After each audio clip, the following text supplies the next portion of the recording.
पुरानी पेंशन के लिए विधानसभा के बाहर गरजे हजारों कर्मचारी। चुनावी साल में सीएम जयराम पेश करेंगे अपने कार्यकाल का 5वां बजट। अब खबरें विस्तार से।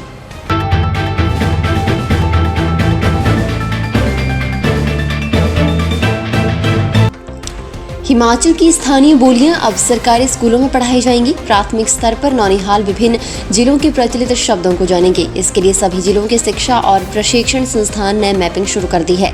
इसका मकसद विद्यार्थियों को शुरुआत से स्थानीय बोलियों के प्रति जागरूक कर बोलियों को संरक्षित करना है। इसके लिए अलग से जिलावार डिक्शनरी तैयार की जाएगी। उस डिक्शनरी में स्थानीय बोली के कई शब्द लिए जाएंगे। उन शब्दों को फिर किताबों में लाया जाएगा। इससे बच्चों को स्कूलों में पढ़ाई के साथ लोक संस्कृति और स्थानीय भाषा की जानकारी भी मिलती रहेगी। हिमाचल प्रदेश की राजधानी शिमला में हिमाचल प्रदेश विधानसभा के भीतर और बाहर पुरानी पेंशन योजना बहाली के मुद्दे पर गुरुवार को जमकर हंगामा हुआ। हजारों कर्मचारियों ने जहां उग्र प्रदर्शन किया तो वहीं सदन के भीतर सत्र शुरू होने से लेकर शाम 5 बजे तक विपक्ष ने सरकार को घेरे रखा। सुबह प्रश्नकाल के दौरान विपक्ष ने ओपीएस को लेकर बेल में पहुंचकर नारेबाजी की और सदन से वॉकआउट किया। उधर प्रदेश भर से हजारों कर्मचारियों ने शिमला पहुंचकर सरकार के खिलाफ जोरदार प्रदर्शन किया। प्रदर्शनकारियों को रोकने में सरकार का खुफिया तंत्र और सुरक्षा इंतजाम फेल हो गए। शहर में 4 जगह लगाए बैरिकेड तोड़कर कर्मचारी विधानसभा के मुख्य गेट तक पहुंच गए। एनपीएस कर्मचारी महासंघ के प्रदर्शन से पूरा शहर जाम हो गया। टूटूकंडी क्रॉसिंग से शिमला पहुंचने में लोगों को 5 घंटे का समय लग गया। हिमाचल प्रदेश में कोविड महामारी के बावजूद आर्थिक विकास दर में अप्रत्याशित बढ़ोतरी हुई है। वित्तीय वर्ष 2021 और 22 में ये दर 8.3% आंकी गई है, जबकि 2020-21 में ये -5.2 थी।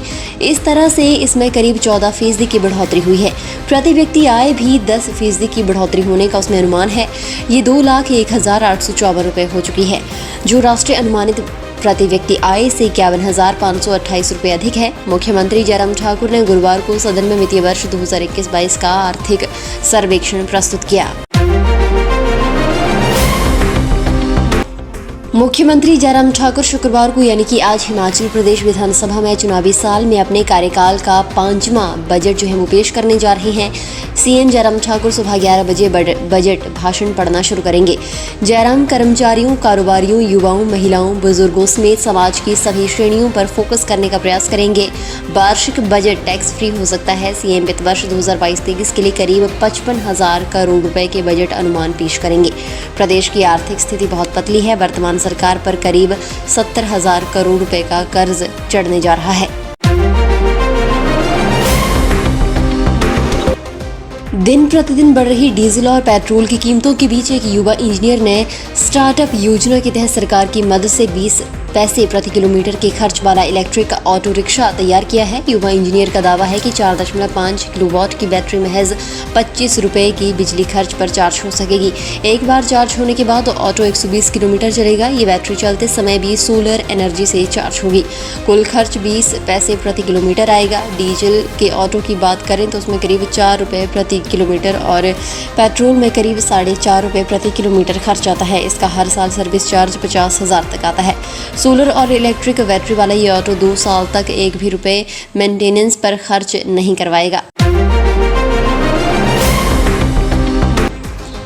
अंतर्राष्ट्रीय महाशिवरात्रि महोत्सव में छोटी काशी मंडी गुरुवार को स्वर्गलोक जैसी दिखी। मंडी के ऐतिहासिक पडल का नजारा देवलोक से कम नहीं दिखा। यहाँ महाशिवरात्रि महोत्सव में पधारे करीब 190 पंजीकृत देवी देवता कायदे और कतार में अपने स्थान पर बैठ देव समागम की शोभा बढ़ाते रहे।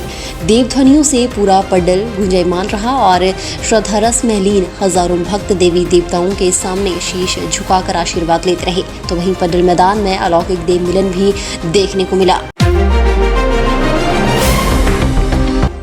बागवानी मंत्री महेंद्र सिंह ने कहा कि सेब पर आयात शुल्क बढ़ाने का मामला केंद्र सरकार से उठाया गया है। दूसरे देशों से आने वाले सेब पर आयात शुल्क को 100% करने की पैरवी की गई है। मंत्री ने ये जानकारी माकपा विधायक राकेश सिंघा के प्रश्न के उत्तर में दी। सिंघा ने प्रश्न किया कि ईरान और तुर्की का सेब अफगानिस्तान से होते हुए बिना शुल्क के जम्मू, हिमाचल और उत्तराखंड पहुंच रहा है, क्योंकि अफगानिस्तान के साथ साफ्टा के तहत फ्री ट्रेड का समझौता है। ऐसे में ये सेब हिमाचली सेब से सस्ता है। हिमाचल के बागवानों का सेब कोल्ड स्टोर में पड़ा है। बाहरी देशों का सेब सस्ता होने से हिमाचल के बागवानों को घाटा हो रहा है।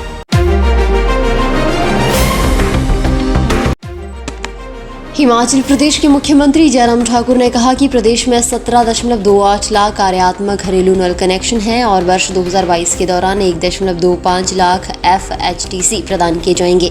उन्होंने कहा कि जनजातीय जिलों किन्नौर और लाहौल स्पीति के सभी घरों में नल के माध्यम से पानी का कनेक्शन प्रदान किया जा चुका है और इस मिशन के तहत ऊना एक आकांक्षी जिला है। मुख्यमंत्री जयराम ठाकुर ने ये जानकारी गुरुवार को शिमला में जल शक्ति मिशन एवं स्वच्छ भारत मिशन की राज्य स्तरीय समीक्षा बैठक की अध्यक्षता करते हुए दी। सामरिक महत्व की Bhanupalli Bilaspur Beri broad gauge railway line के लिए 529.13 बीघा जमीन समझौता वार्ता के माध्यम से अर्जन की गई है।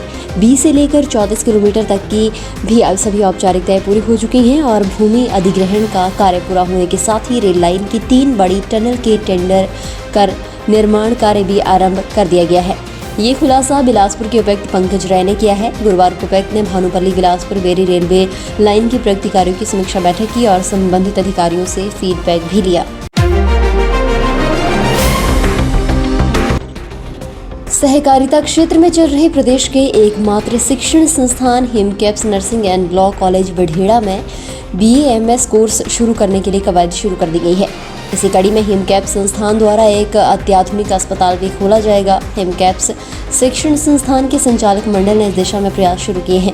हिमकेप्स नर्सिंग एंड लॉ कॉलेज के चेयरमैन देसराज राणा ऊना ने जानकारी प्रदान की। उन्होंने कहा कि 324 कनाल भूमि पर स्थापित हिमकेप्स नर्सिंग एंड लॉ कॉलेज में नए कोर्सेज शुरू करने के लिए प्रयास जारी है। उन्होंने बताया कि पिछले 2 दशकों के दौरान हिमकेप्स शिक्षण संस्थान ने न केवल हिमाचल बल्कि पंजाब और अन्य राज्यों में भी एक बेहतरीन शिक्षण संस्थान के रूप में ख्याति अर्जित की है। फिलहाल के लिए बस इतना ही और बड़ी खबरों के लिए बने रहे न्यूज़ पेपर भारत के साथ।